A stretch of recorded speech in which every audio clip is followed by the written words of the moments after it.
Dentro de lo que sería el almacenamiento, unidades ópticas y eso me lo voy a saltar, ¿vale? Pero dentro de lo que sería el almacenamiento, ¿no? Donde habitualmente guardamos ahí un poco nuestros activos, ¿no? Pues tenemos los discos duros. Discos duros ya se ha convertido como un poco en un nombre genérico, ¿no? Y llamamos disco duro a todo, pero disco duro, ¿vale? Haría referencia más bien a los discos duros que son mecánicos. Pero bueno, tenemos discos duros, vamos a hablar de forma genérica, ¿no? Pues estos que son mecánicos, los HDD, ¿no? De High Density Disk o de Hard Density Disk, perdón. Y luego los SSD, ¿no? Solid State Disk, ¿no? O discos de estado sólido. ¿Vale? Que estos estarían, no tienen piezas móviles, no son mecánicos, ¿vale? No tienen piezas móviles porque están compuestos, ¿no? Por memorias que son de tipo flash, en particular, ¿vale? Pues un tipo de memorias que se llama flash NAND. Luego dentro de esta pues también hay como variantes, ¿no? Más seguros, ¿no? En ese sentido, ¿no? De que no tienen piezas móviles que se vayan a dañar, ¿no? Pues como los mecánicos, ¿no? Entonces dentro de un disco duro mecánico, veis que mis Picassos hoy están rectos, pero vamos, ay, bueno, pues si lo estuviéramos viendo por dentro, ¿no? Pues tenemos una serie de platos, ¿vale? Que son de aleaciones, también de aluminios. Por aquí tenemos un motor que hace que giren esos platos, ¿vale? Podemos tener un plato, 2 platos, 3 platos, ¿vale? Depende del grosor que tengan, de la densidad, de cómo se almacenen los datos, por ejemplo, ¿vale? Aquí tenemos un electroimán que lo que mueve es un brazo que se llama brazo actuador. Y en este brazo actuador, pues por aquí tenemos los cabezales, tenemos uno hacia abajo y otro hacia arriba, ¿vale? Para leer la parte de abajo del plato y la superior, bueno, la del plato siguiente, ¿no? La que estuviera arriba de este, ¿no? Suponiendo que aquí hubiera otro disco que, jolín, estoy yo y que no pinto ni nada. Los platos giran, ¿no? A X revoluciones por minuto, ¿no? Cuanto mayores sean las revoluciones por minuto, ¿no? Que son RPM, ¿no? Pues mayor rapidez, ¿no? Tendremos a la hora de lectura y escritura. Tenemos los que funcionan unas 5.500 revoluciones, los de 7.300, 12.000 revoluciones, ¿vale? Diferentes, ¿no? Y en función de eso, pues eso, los datos se leen más rápido o más despacio. Bueno, internamente, de forma, digamos, abstracta, ¿vale?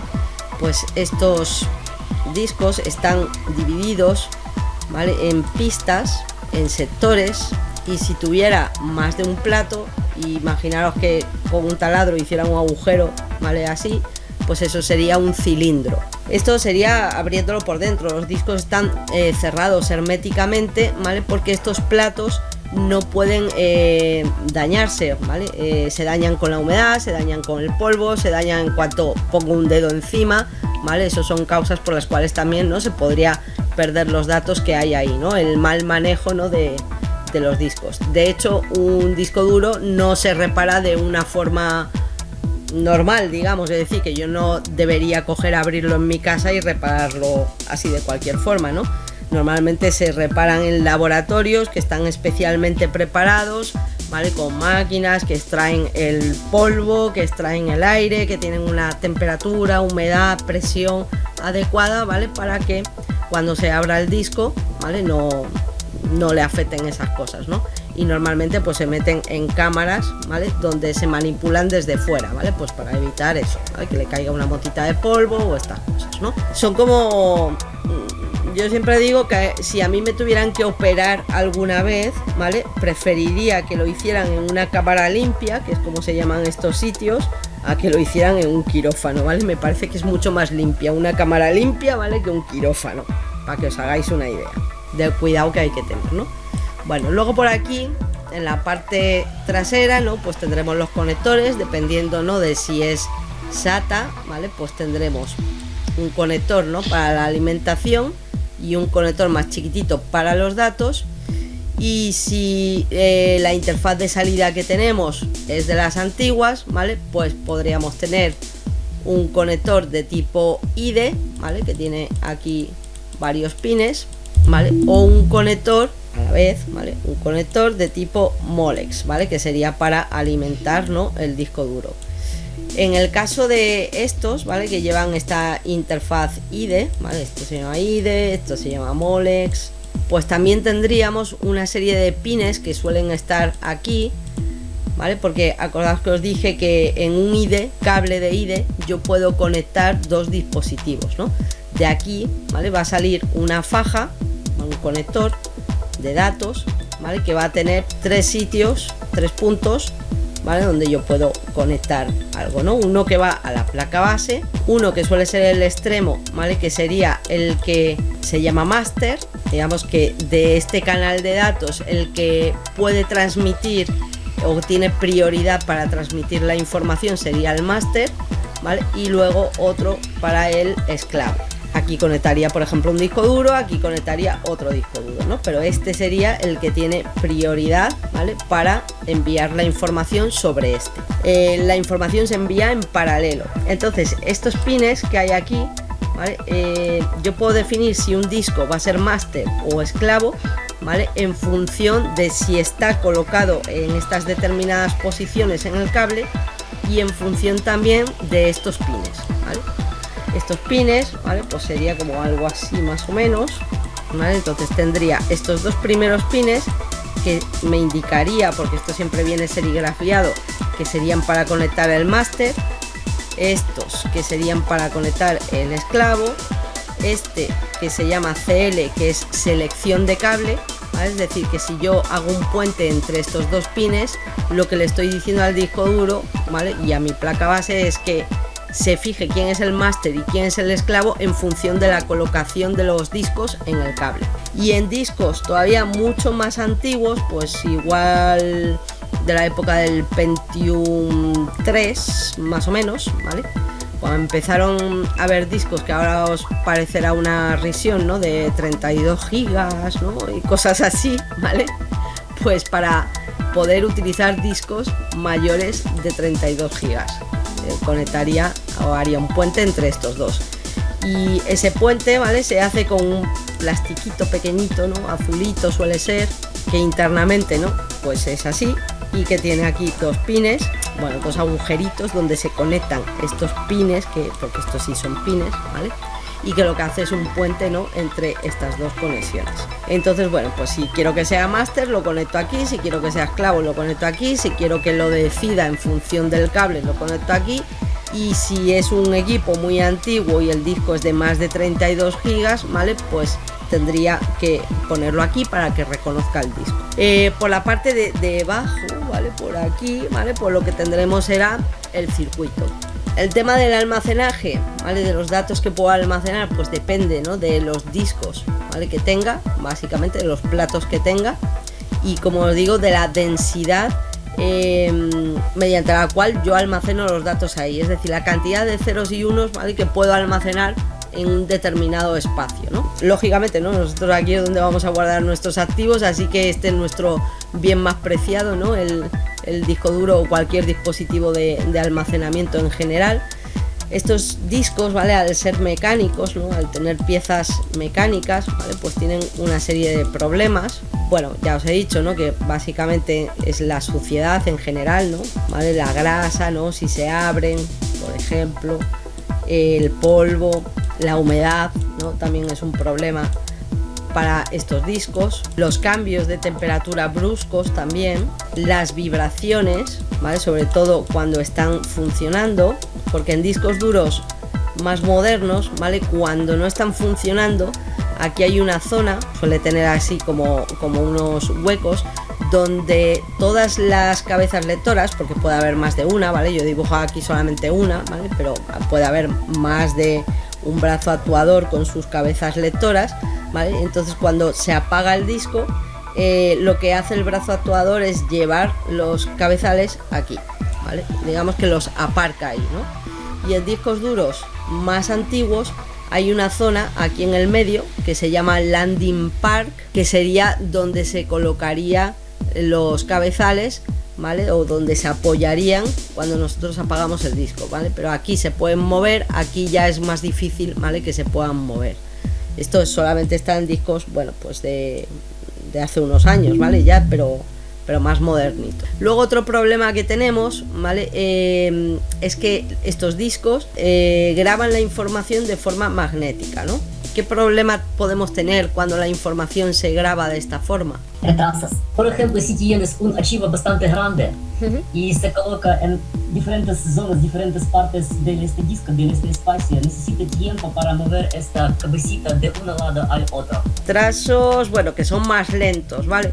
Son más lentos por eso, porque tienen partes móviles, ¿vale? Y efectivamente, ¿no? Ese brazo actuador, ¿no? Pues tiene que ir moviéndose por las diferentes pistas, ¿no? Para buscar la información, ¿no? O escribirla, ¿vale? Para las dos cosas. Para la información por fragmentación también. Exactamente. Magnético. Al ser magnético, ¿vale? Uno de los problemas que tenemos, ¿vale? Es ese, ¿no? Que si, por ejemplo, ponemos un imán cerca, ¿no? Del disco duro, ¿vale? Pues podemos llegar a perder los datos. Un imán, ¿vale? O cualquier fuente que sea electromagnética, ¿vale? A mí me pasó hace muchos años de un disco duro de estos externos y tal, y bueno, estaba grabando ahí, no sé, lo típico cuando estaba el Emule y el Ares y todas esas cosas, y estaba ahí pasando las películas o las fotos, no me acuerdo ya qué era, ¿vale? Pero bueno, que eran muchos gigas los que tenía que guardar ahí. Y de esto, bueno, que me fui a desayunar, no sé qué, no sé cuántos, eso seguía ahí, y como yo pensaba que iba a tardar menos, tampoco me di cuenta, lo puse justo encima de donde está la fuente de alimentación. O sea, eso ya se grabó, tal, a mí ya se me olvidó que el disco estaba ahí, ¿vale? Pasaron 2 días y el disco estuvo ahí encima de la fuente de alimentación con el ordenador encendido todo el día, y cuando me acordé que el disco estaba ahí, ya no tenía nada, ¿vale? Así que estas cosas pasan, ¿vale? Entonces cualquier fuente electromagnética, ¿vale? Que haya alrededor, lo mismo si lo ponéis al lado de un cable, ¿vale? O de sitio donde haya por ahí maraña de cables o estas cosas, ¿vale? Pues también os puede pasar. Las televisiones antiguas, por ejemplo, ¿vale? Que tenían grandes imanes, ¿no? Pues también igual, si ponías el disco por ahí cerca y tal y lo dejabas un tiempo, ¿vale? Considerable, pues también te podías encontrar, ¿no? Que se hubieran borrado, ¿no? Todos tus datos. Y fijaos, eso también es un poco, entre comillas, ¿no? La base de cómo se hace un borrado seguro de un disco duro, que es con la desimantación, ¿no? Vale, se llama las máquinas, ¿vale? Que hacen eso, ¿vale? Que hacen un borrado seguro de los discos duros, se llaman máquinas degausadoras, ¿no? Que le aplica ahí una intensidad de Gauss súper alta, ¿no? Y borra toda la información. Entonces, bueno, pues es uno de los grandes problemas, ¿vale? Sobre todo las vibraciones, porque en teoría nosotros no lo vamos a abrir ni nada de eso, ¿no? Pero, bueno, que hay gente para todo, ¿no? Pero bueno, en teoría no. Sobre todo son las vibraciones, ¿vale? Porque cuando el disco está funcionando, ¿vale? Estas cabezas lectoras no están pegadas al disco, ¿vale? Están, pues digamos, como a la distancia de un pelo, más o menos. Vuelan sobre el disco a esa distancia de un pelo, y yo siempre digo que de un pelo de rubia, que es más fino, ¿no?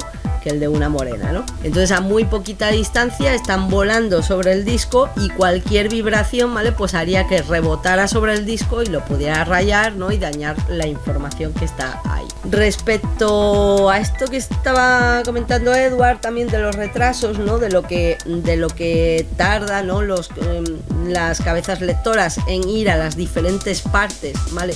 Del disco a leer o escribir información, ¿vale? Pues también podemos decir una cosa, que es el tema de la fragmentación.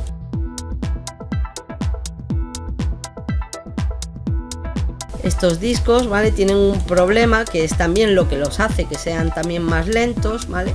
Aparte, ¿no? de este movimiento, ¿no? de los cabezales, ¿vale? Que es la fragmentación. Básicamente, ¿no? Nosotros tenemos lo que hemos dicho, ¿no? Cada plato, ¿no? De forma abstracta, ¿vale? Podríamos decir que se divide en pistas, ¿no? En sectores, en cilindros y tal, ¿no? Cuando yo grabo información, ¿vale? Dentro de un disco duro mecánico, ¿no? Y magnético, ¿vale? La información se graba siempre en un nuevo sector, ¿vale?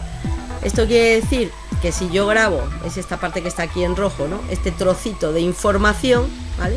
La siguiente cosa que grabe ya no se va a grabar de forma seguida, sino que se va a grabar en el siguiente sector, ¿vale? Que esté libre.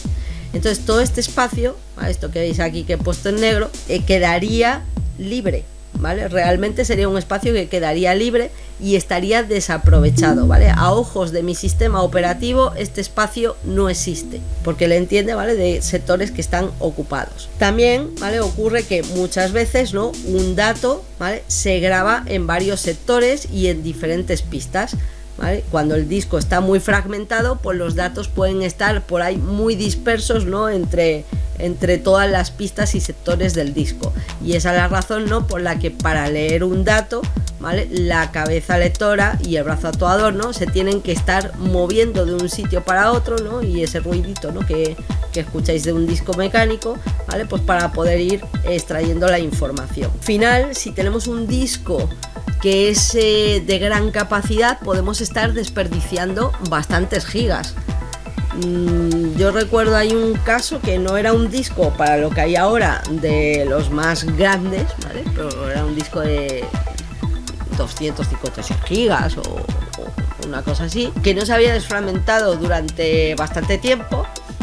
Y bueno, de esto de la gente pues que baja películas y tal, ¿no? Que todo eso al final crea mucha mierdecilla ahí en el disco, muchos archivos temporales también y muchas historias, pero solamente con la desfragmentación se logró recuperar 32 gigas que estaban desperdiciados, ¿vale? O sea que se puede llegar a perder mucho espacio del disco, ¿vale? Por culpa de la fragmentación. El sistema operativo, ¿vale? Pues tiene una aplicación, ¿vale? Windows tiene en las propiedades del disco duro una aplicación, ¿no? Que me permite, ¿vale? Desfragmentar el disco, y cuando se desfragmenta el disco, pues básicamente lo que se hace, esto que veis aquí es una memoria RAM, aunque no lo parezca, lo que se hace es coger los datos que están en el disco, llevarlos a la memoria RAM, que acordaros que es volátil, y de ahí, ¿vale? Pasarlos a su nueva ubicación, ¿vale? Esto solamente lo puedo hacer con los archivos que no sean de sistema, ¿vale? Porque si Windows está funcionando, ¿vale? Esos archivos que hacen que Windows funcione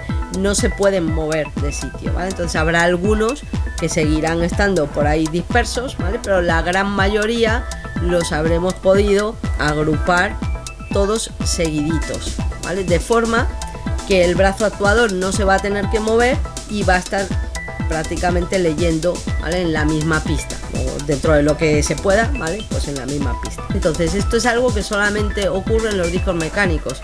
En los discos de este tipo, SSD, no ocurre esto, ¿vale? No hay fragmentación, y por tanto no debemos de hacer esta práctica nunca de ejecutar una aplicación que desfragmente el disco, ¿vale? Porque entre otras cosas estos discos SSD tienen limitada su vida útil en lecturas y escrituras. Entonces, si estamos haciendo una desfragmentación, estamos haciendo constantes lecturas y escrituras que a la larga, ¿vale? Pues lo que nos quitan es vida útil, ¿no? de este dispositivo. ¿Vale? Como os digo, en Windows tenemos la opción para desfragmentar el disco, y luego tenemos aplicaciones pues, como esta de Fragler u otras muchas, ¿vale? Pues que también hacen esto. Esta es más gráfica que la de Windows. La de Windows antiguamente sí era un poco de este estilo, diferente, ¿vale? Pero que veías que era lo que estaba haciendo, veías cómo más o menos estaban fragmentados los archivos, ¿no? Dentro del disco duro, pero la nueva no te da esa información, ¿vale? Te dice cuánto de fragmentado está, si lo quieres fragmentar y poco más. Aplicaciones como esta, ya os digo, son más visuales, ¿vale? Pues nos muestran los que están juntos, los que están separados, los que son de sistema, y cómo está al principio, y luego pues cómo queda, ¿no? Cuando ya hemos desfragmentado el disco. Capete.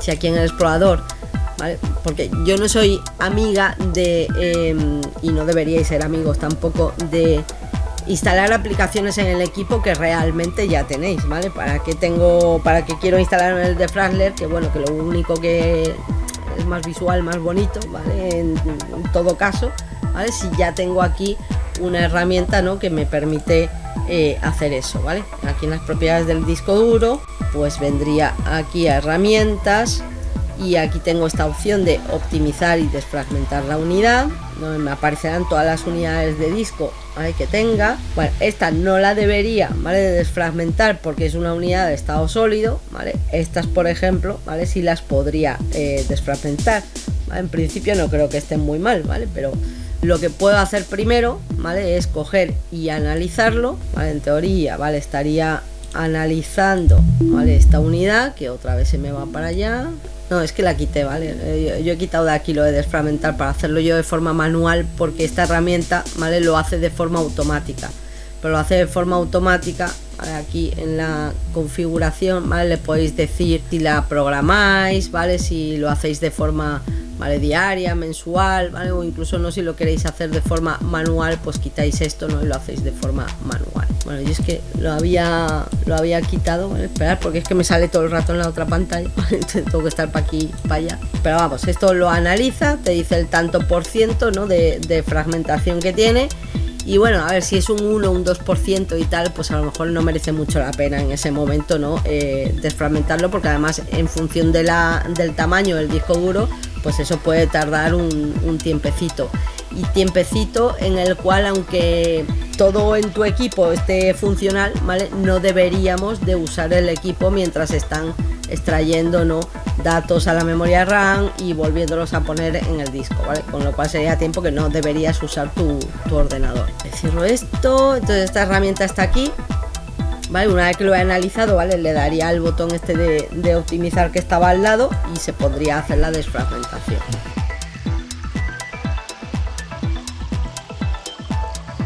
Respecto a los SSD, vamos a venir para acá, ¿vale? Memorias de estado sólido, Solid State Disk, ¿vale? Disco de estado sólido. Son memorias, ¿vale? Que simplemente, bueno, tienen más o menos el mismo encapsulado o el mismo factor de forma, ¿no? Que es el tamaño del disco duro, ¿no? Lo podemos tener de 2,5, ¿no? De 3,5, los discos más grandes, ¿no? 2,5 normalmente los de los portátiles. Los de los portátiles todavía más pequeños pueden ser incluso de 1,8 pulgadas, ¿vale? Eso es el factor de forma, el tamaño del disco. Entonces, internamente, ¿vale? Lo único que tenemos es un circuito, o sea, una placa, donde van a estar las memorias, ¿vale? De tipo Flash NAND.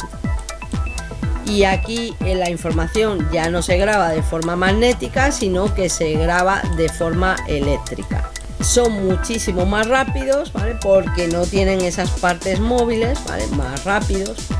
De hecho, pues mirad, yo hace poco, la semana pasada, mi portátil, ¿no? Que tenía un disco mecánico, lo cambié por un SSD clonado, ¿vale? Que si no lo hubiera clonado y lo hubiera instalado de cero, ¿vale? Pues todavía sería más rápido. Pero para que os hagáis una idea, la última vez que encendí ese equipo para dar una clase, tardó como 15 minutos, ¿vale? Pues porque tendrá fragmentación, ¿vale? Pues muchas cosas, ¿no? Cloné ese disco, ¿vale? Lo cloné a un SSD y dije, bueno, voy a probar a ver si clonado me arranca bien, pues lo dejo así, porque así conservo, ¿no? Todas mis aplicaciones y no tengo que reinstalar todo y todo esto, ¿no? Clonado del otro disco con los malos rollos que ya pudiera traer el otro disco, pues ahora tarda, pues nada, 20 segundos, que incluso para un disco SSD es poco, ¿vale? Un disco SSD limpio con su sistema operativo recién instalado y tal, prácticamente enciendes el equipo y ya tienes el sistema operativo. Luego también es verdad que hay, digamos, apoyos, ¿vale? Dentro de lo que serían las características, ¿no? Estas que vimos del procesador, ¿no? Que hacen que todavía eso se pueda dar más rápido, ¿no? El proceso de arranque, ¿no? Pues hay una serie de tecnologías tipo fast boot, ¿vale? O cosas así, ¿vale? Pues que hacen que el arranque todavía sea más rápido, ¿vale? Entonces prácticamente es eso, enciendes el equipo y ya tienes a la vista el sistema operativo. Con lo cual, bueno, en las mismas condiciones de recién instalado y tal, pues un mecánico a lo mejor un minutillo sí que tarda en arrancar, ¿vale? Entonces sí se nota bastante la rapidez. Estos discos no tienen estos problemas de suciedad, grasa, polvo, humedad, cambios de temperatura. Hombre, si son muy extremos, pues a lo mejor, ¿vale? Si se caen, pues hombre, se puede romper la carcasa, tal, ¿vale? Pero no es algo que internamente normalmente se vean afectados. Sí pueden tener un problema, ¿vale? Pues que sea con el tema de picos de tensión, ¿no? O cosas de estas que puedan dañar las memorias, ¿no? Pues básicamente casi todos son ventajas, ¿vale? Pero también tiene sus desventajas, ¿no? Cuando la información de esas memorias, cuando esas memorias se dañan, ¿vale? En sí, no es que sea imposible recuperar la información, ¿vale? Pero es bastante más complicado y a veces incluso irrecuperable la información que está en esas memorias, ¿vale? En los discos duros mecánicos suele ser más fácil recuperar la información. Por otro lado, el coste de meter memorias aquí en un espacio reducido, ¿vale? Para que yo tenga más almacenamiento, tengo que fabricar memorias con una tecnología de fabricación, ¿no? O esto que hablábamos de litografía, ¿vale? Como lo queráis llamar, pero bueno, tecnología de fabricación más pequeñita y que tengan la capacidad, ¿no? De almacenar más información, ¿vale? Es decir, que yo en un chip de estos pueda meter más transistores y más puertas lógicas y más rollos de los que llevan internamente, pero en un espacio más pequeñito, ¿vale? Y que tenga más capacidad. Eso, ¿vale? Pues es lo que encarece, ¿no? los discos SSD, ¿vale? La tecnología de fabricación de las memorias. Sí hay discos SSD de muy altas capacidades, ¿vale? Pero como el coste de fabricación es mayor, ¿vale? Pues son mucho más caros, ¿no?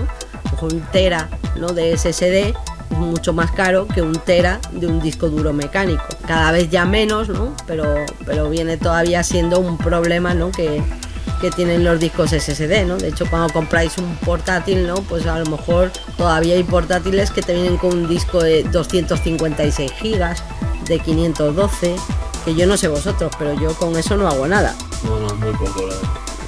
En cuanto empiezas a usar el sistema operativo, a utilizar aplicaciones, a guardar 4 cosillas, ya lo has petado prácticamente. Como alternativa, ¿no? Para almacenar muchas cosas, pues bueno, pues si tienes mucho dinero está bien, ¿vale? Pero todavía no, pues lo que más se usan son los discos duros mecánicos. Y pues normalmente se suele poner pues para la instalación del sistema operativo, las aplicaciones, ¿no? Pues para que sea más rápida, ¿vale? Yo, por ejemplo, aquí ¿vale? Que es el SSD, que fijaos que tampoco es que tenga yo nada metido aquí dentro, ¿vale? Prácticamente son aplicaciones mayormente, ¿vale? Y sí, bueno, puede haber algún dato y tal, pero mayormente son aplicaciones.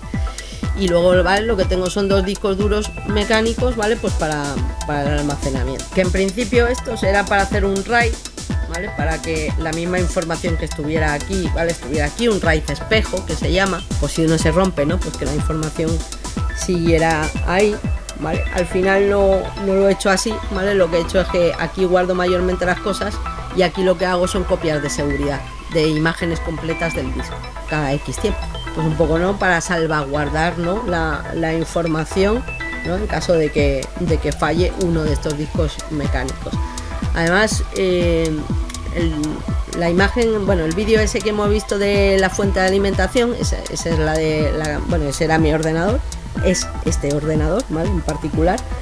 Y esa fuente de alimentación es muy grande, ¿vale? Y incluso aunque tengas una caja grande, ocupa un montonazo, ¿vale? Y para mí tiene una cosa, la caja que compré, que no me gusta, pero no me gusta no es por culpa de la caja, sino es por culpa de que la fuente de alimentación ocupa mucho y el cablerío que lleva ocupa mucho. Y es que la parte donde se ponen los discos está justo detrás, ¿vale? De lo que es la fuente, ¿vale? Entonces justo detrás de lo que es la fuente están los discos duros mecánicos, ¿vale? Lo cual me da bastante yuyu, ¿vale? Pero es que no tiene otro sitio esa caja donde ponerlo. Es una caja, lo normal, ¿vale? Es que las fuentes de alimentación siempre, ¿vale? Han ido aquí arriba, pero la mayoría de estas gaming y tal, ¿vale? Pues la fuente de alimentación va aquí abajo, ¿vale? Y entonces aquí es donde van las bahías para colocar los discos duros. Entonces a mí que un disco mecánico esté aquí tan cerquita, ¿no? de la fuente de alimentación, se supone que tiene por aquí como una especie de barrera, ¿vale? Que evita que esto sea un problema, ¿vale? Pero como esa fuente es tan grande, es que los cables están aquí, ¿sabes? Como empotrados. Entonces me da un poquito de mal rollo, ¿vale? Y por eso, ¿vale? Decidí hacer el RAID, las copias de seguridad. Esa copia de seguridad de vez en cuando me la llevo a un disco externo y tal, por si acaso. Entonces tenemos estos discos que básicamente tienen una interfaz, ¿vale? de conexión a la placa base que también es SATA, ¿vale? Estos ya no son ni de ni moles ni no tienen nada de eso, ¿vale? Directamente son SATA, ¿vale? Pero también tenemos discos, ¿vale? Que son de tipo NVMe, ¿no? Que son esos que os dije ayer, ¿no? Que van conectados directamente a la placa base y que tienen, ¿no? como el ancho, ¿no? O el factor de forma muy parecido al de una memoria RAM, ¿vale? Con un disipador. Y tienen ahí pues igual sus memorias y tal, ¿no? De hecho, el disco este de SSD es de tipo NVMe, no es de estos, que son también más rápidos, ¿no? La interfaz de conexión, ¿vale? Transmite los datos más rápido. En este vídeo vamos a ver las partes de un disco duro mecánico, al cual también le podemos denominar disco rígido, HDD o disco mecánico por sus partes mecánicas. Un disco duro mecánico es un dispositivo de almacenamiento de datos no volátil que emplea un sistema de grabación magnética para almacenar datos digitales. Se compone de uno o más platos o discos rígidos, que son de alguna aleación de aluminio, unidos por un mismo eje que gira a gran velocidad dentro de una caja metálica sellada y hermética. ¿Con qué fin? Pues con el fin de que no entre ninguna partícula y se pose sobre el disco duro, lo cual podría dañarlo. Sobre cada plato y en cada una de sus caras se sitúa un cabezal de lectura y escritura que flota sobre una delgada lámina de aire generada por la rotación de las altas revoluciones por minuto de los discos. Dentro de las piezas que tiene podemos encontrar el actuador, que es un motor que mueve la estructura. Fíjate, eso, que ahora lo he parado justo ahí en mal momento, ¿vale? Pero eso que estáis viendo ahí, ¿vale? Son los cabezales, los de lectura y escritura,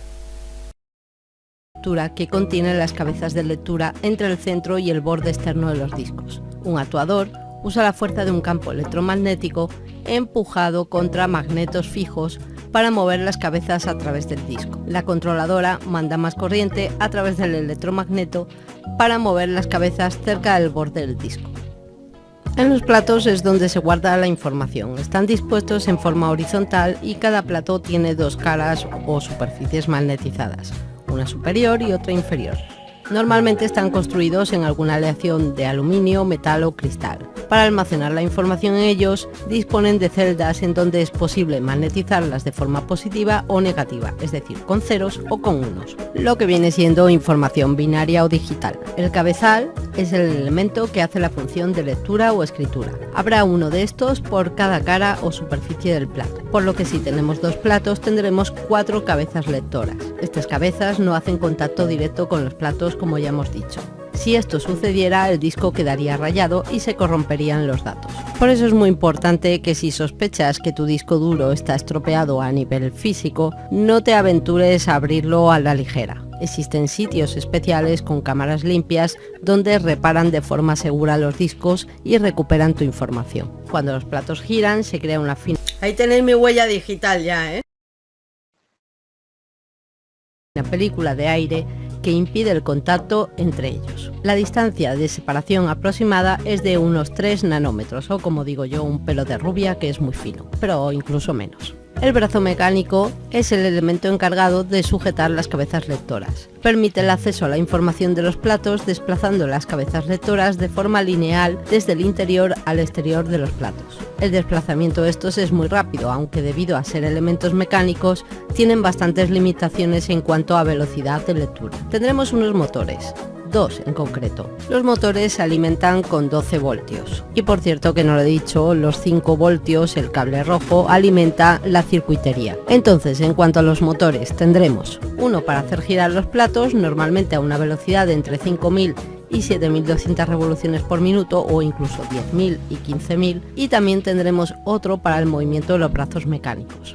Lógicamente, a mayor revoluciones por minuto, mayor será la velocidad de lectura y escritura. Además, tenemos un circuito electrónico que se encarga de gestionar las funciones de posicionamiento del cabezal, la lectura y escritura de este, comunicar el disco duro con el resto de componentes del ordenador, traduciendo las posiciones de las celdas de los platos a direcciones comprensibles para la memoria RAM y para la CPU. Tendremos una memoria caché que estará integrada en el circuito electrónico, que hace las veces de puente de intercambio de información desde los platos físicos hasta la memoria, a especie de un buffer. Bueno, en verdad es un buffer dinámico que aligera el acceso a la información física. Y por último tendremos los puertos de conexiones, que se encuentran en la parte visible trasera del disco y fuera del encapsulado. Normalmente estarán formados por el conector del bus hacia la placa base, el conector de 12 voltios de alimentación o Molex y 5 voltios que también está en el mismo cable, y en el caso de los IDE con las ranuras de jumpers para la selección de maestro, esclavo,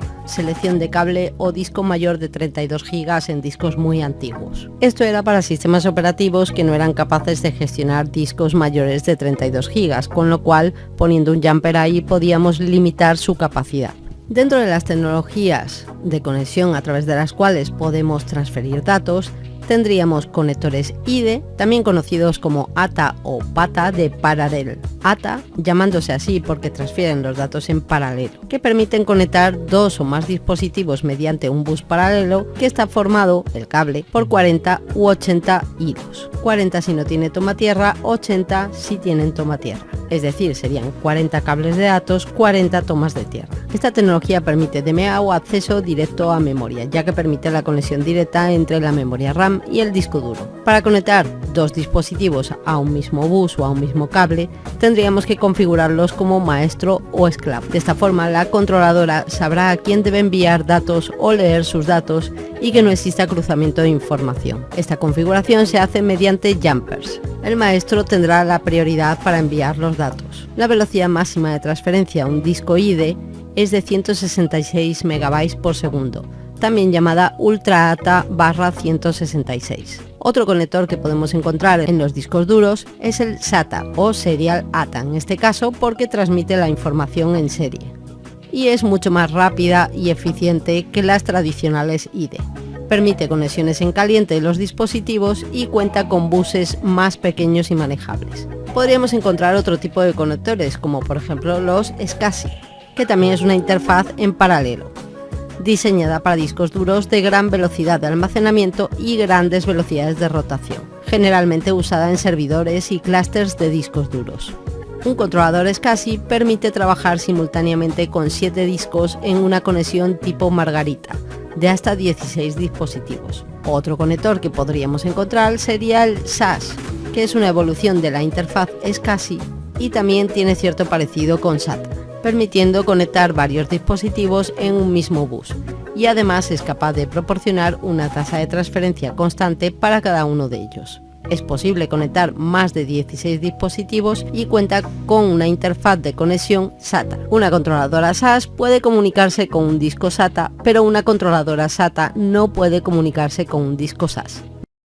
Creo que no lo decía aquí en el vídeo, ¿vale? Pero esos discos, ¿vale?, que acabáis de ver ahora, ¿vale?, y muchos discos duros, tanto mecánicos como SSD, ¿vale?, pueden tener una característica que es la extracción en caliente, ¿vale? Es decir, que pueda estar el equipo funcionando y nosotros podamos quitar el disco, ¿vale?, sin necesidad de apagar el equipo, ¿vale? Sobre todo en el tema de los servidores, donde no nos interesa, ¿no?, o no debemos apagar el equipo, ¿vale?, porque tienen que estar constantemente en funcionamiento. Respecto a su factor de forma o lo que miden, o su tamaño, se miden en pulgadas, pudiendo tener discos de 8, de 5,25, de 3,5, 2,5, 1,8, 1 y 0,85 pulgadas, aunque los más usados son los de 3,5 para equipos de sobremesa y 2,5 pulgadas para los portátiles. Vamos a hablar un poquito de la placa, de la electrónica. Generalmente las placas para discos duros tienen una BIOS, bien en una memoria ROM o un chip NVRAM, que incluye los datos para acceder al área del sistema del disco duro. Vale. Aquí la he llamado BIOS, ¿vale? Pero realmente BIOS, solamente llamamos BIOS a la propia BIOS de la placa base. A todo lo que sea como la BIOS, pero de cualquier otro dispositivo, ¿sabéis cómo se llama? No, ya no. No. El firmware, ¿no? Lo escribo aquí un momento. Vale, así. Que esto se actualiza, ¿no? Igual que la BIOS, ¿no?, que también la podemos actualizar y en algunos casos, ¿no?, es conveniente, ¿no?, de cara a la seguridad, ¿no?, porque al final es un programa que puede tener sus fallos, ¿no?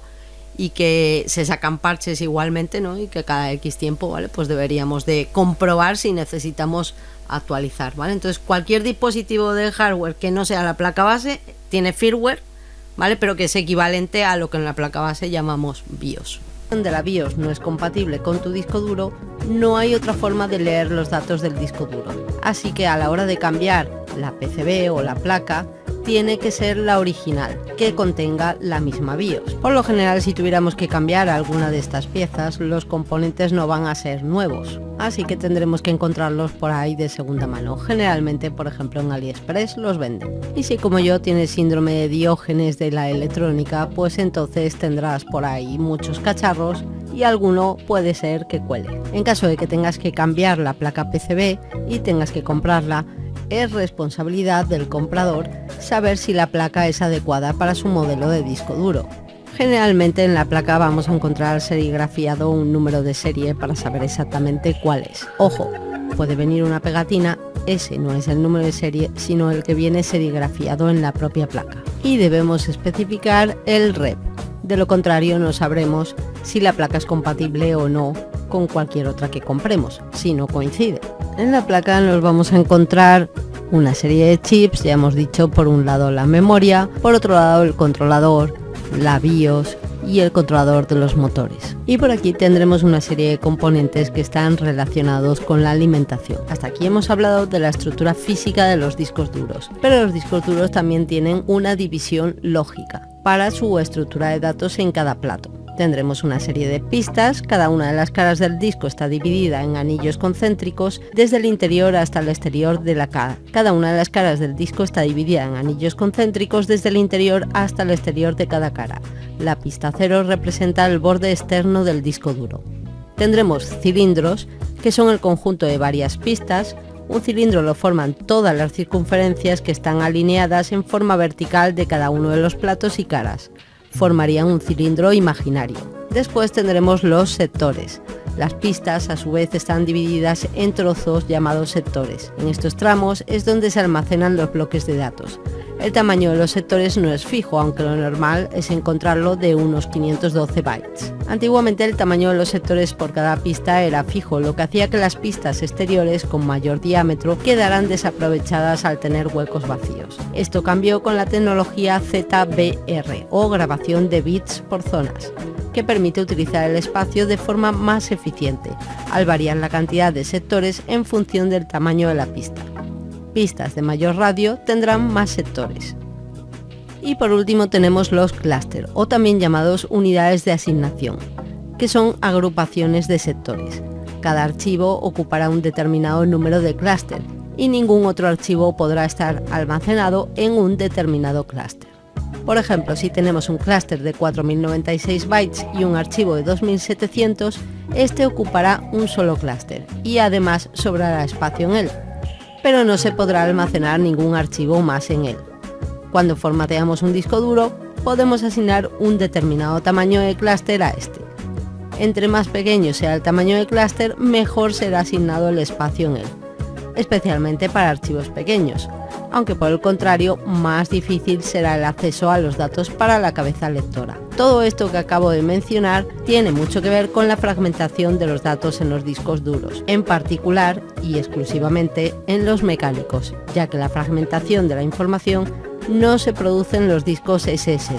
Bueno, y hasta aquí puedo leer, perdonad que me he enrollado un poquito. La asignación esa del clúster, normalmente el sistema operativo cuando se instala Windows, si no le dices nada, es de 512 kilobytes. Vale. Creo recordar que si no es la más pequeña hay una más, ¿vale? Pero normalmente es esa por defecto. Vale, y ya para terminar y luego nos vamos al descansito, ¿vale? ¿Vale? Sería un disco de tipo SSD. Todas estas cosas, ¿vale? La estructura lógica de un disco, la estructura física, bueno, a nivel de reparación, ¿vale? Pues nosotros a lo mejor no vamos a hacer mucho, ¿no? Porque no somos técnicos de reparación, ¿no? Pero bueno, no está de más, ¿no? El conocer estas cosas. Yo creo que cuanto más conocimiento tienes, más conexiones haces en tu mente, ¿no? Y mejor resuelves también, ¿no?, los problemas que te puedan surgir, ¿no?, en torno a la seguridad o a lo que puede estar pasando, ¿vale?, a cualquier tipo de seguridad física, lógica, ¿vale?, la que sea. Vale, y luego aquí, ¿vale?, no hablo de esto, pero claro, luego esto al final, todos estos sectores, la información que se guarda son ceros, unos, ¿vale?, los sectores están delimitados.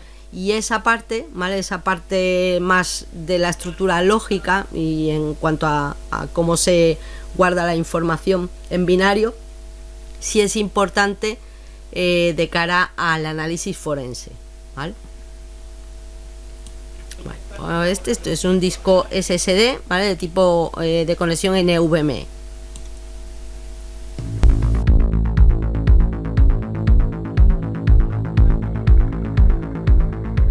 Hola de nuevo, en este vídeo vamos a ver la memoria Aorus RGB M2 NVMe SSD de GB. Como podéis ver, viene con una presentación súper chula, parece que vamos a abrir una joya. Y aquí tenemos la memoria y por debajo el único accesorio que viene es la garantía. Esta memoria tiene una interfaz de PCI Express 3.0x4 y NVMe 1.3. ¿Qué es esto de NVMe? NVMe es un nuevo protocolo de transporte y acceso al almacenamiento para unidades flash y de estado sólido.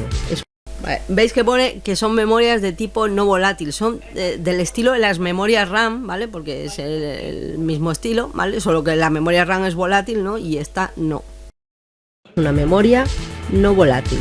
¿Esto qué significa? Pues que apagas el equipo, desenchufas el equipo y la memoria es permanente como los discos duros. Vale, ¿veis? ¿Habéis visto ahí?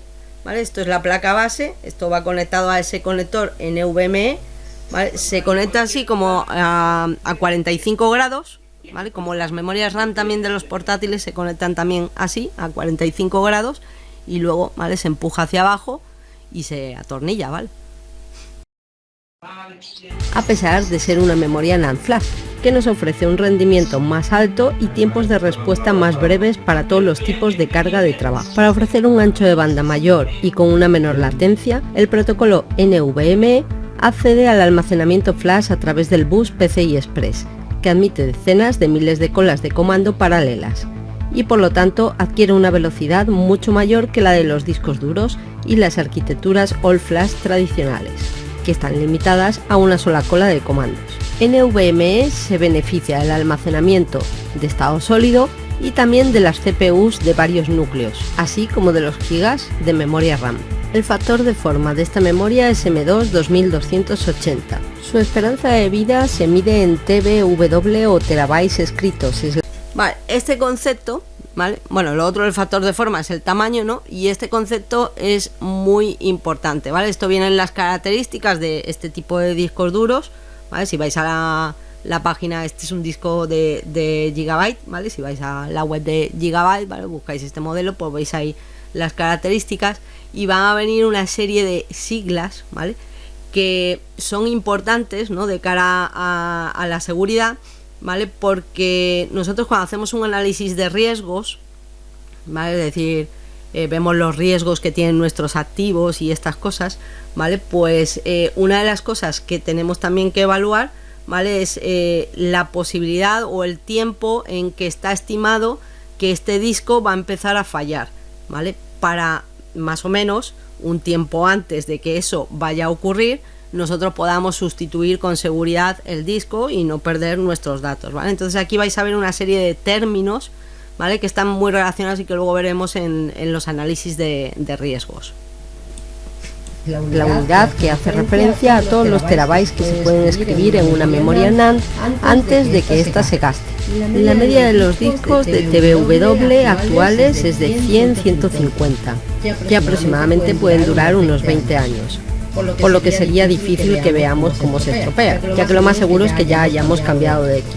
En el caso de nuestra memoria Gigabyte, este periodo es de 800 TBW. El tipo de memoria que lleva es una 3D TLC NAND Plus. La principal diferencia de esta memoria respecto a su antecesora, la 2D NAND, es que si antes las celdas se conectaban de forma horizontal, ahora lo hacen de forma vertical. Esto permite la conexión de un mayor número de transistores en un mismo espacio. Esta memoria dispone de una caché DDR externa de 512 megas. Su velocidad de lectura secuencial es mayor a 3480 megabytes por segundo y la velocidad secuencial de escritura está cercana a los 2000 megabytes por segundo.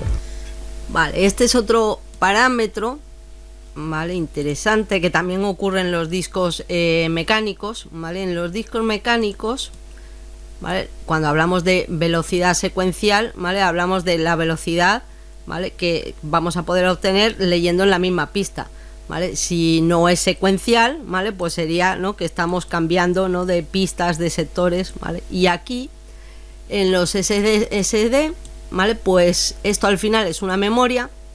Igual que os dije ayer que las memorias internamente, vale, serían una matriz de filas y columnas, ¿no?, donde se almacenan los datos, vale, pues lo mismo. No es lo mismo leer de forma secuencial, vale, que leer, ¿no?, de forma aleatoria.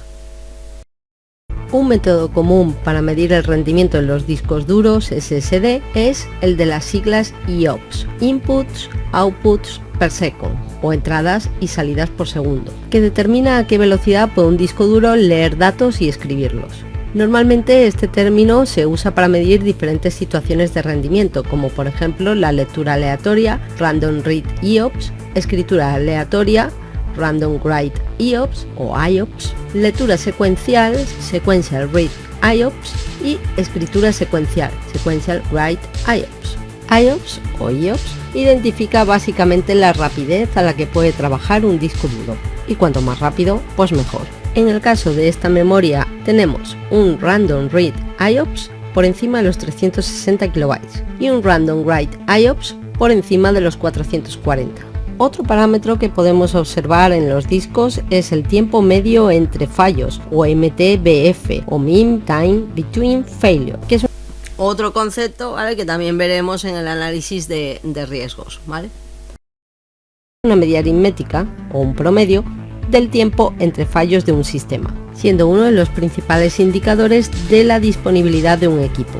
En castellano, MTBF representa el tiempo promedio que transcurre entre dos averías en un mismo equipo. Lógicamente, cuanto más elevado sea el MTBF, más fiable es el funcionamiento de la máquina.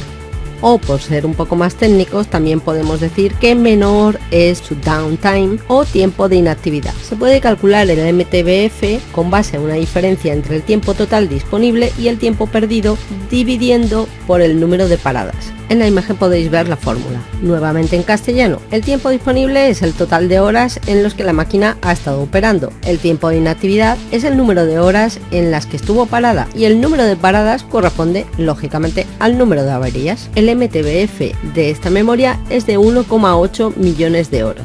En funcionamiento, este disco consume unos 5.485 milivatios en lectura y 4.085 milivatios en escritura. Si está en modo suspenso, consumirá alrededor de unos 272 milivatios. La temperatura de operación o temperatura de funcionamiento del disco duro puede oscilar entre 0 y 70 grados centígrados.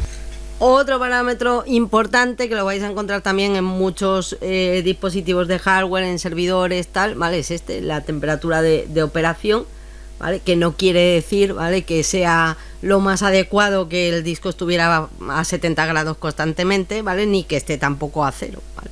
Pero si está menos o está más, pues ya chungo, ¿no? Pero bueno, tenemos que buscar ahí un término medio, ¿no? En verdad, cuanto más fresquito esté, ¿no?, dentro de este rango de temperaturas, pues mejor. Y la temperatura para el almacenamiento sería entre menos 40 grados centígrados hasta 85 grados centígrados. Soporta Trim y Smart. ¿Esto qué es? Bueno, pues Trim sirve para evitar la disminución de rendimiento de las unidades de estado sólido con el paso del tiempo. Informa al disco duro de que un bloque puede ser borrado para que se reduzca el número de escrituras, con lo cual alargamos la vida del disco. Smart Vale, este trim también es importante en el análisis forense, ¿vale? En el análisis forense nosotros tenemos que garantizar, ¿no? De forma fehaciente, ¿no? Que lo que estamos analizando es tal cual, ¿vale? Estaba en su momento, ¿no?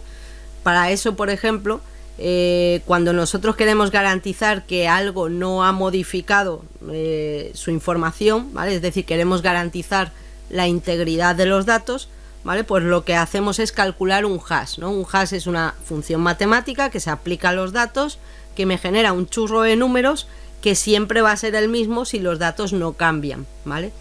Entonces esto del trim aquí es importante porque cuando se hace un análisis forense de un disco SSD, si el trim está activado, ¿vale? Puede cambiar, ¿vale? La información del disco. En cuanto cambia la información del disco y yo vuelvo a calcular ese hash, el hash ya es diferente porque se ha modificado esa información y entonces ya no sería una prueba válida ante un juez, ¿vale? Así que esto es importante tenerlo en cuenta.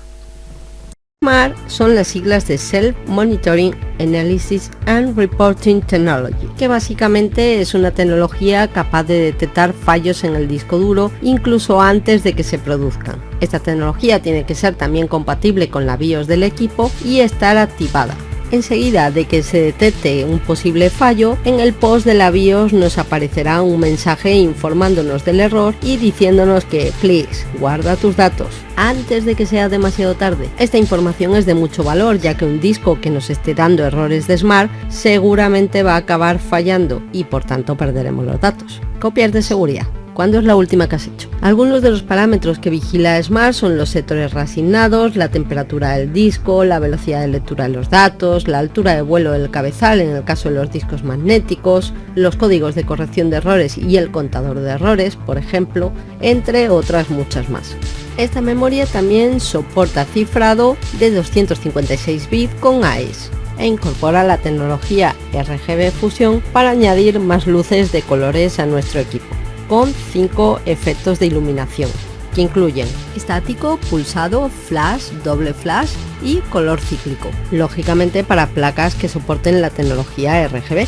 Disponemos de una aplicación que se llama SSD Toolbox, que nos da información acerca del modelo, del nombre, versión del firmware, condiciones de salud del disco, optimización, detecta los sensores de temperatura y muchas más cosas. En definitiva, podemos monitorear el estado del disco. Y hasta aquí esto es todo lo que os puedo contar sobre la memoria Aorus RGB M2 NVMe SSD de 512 GB.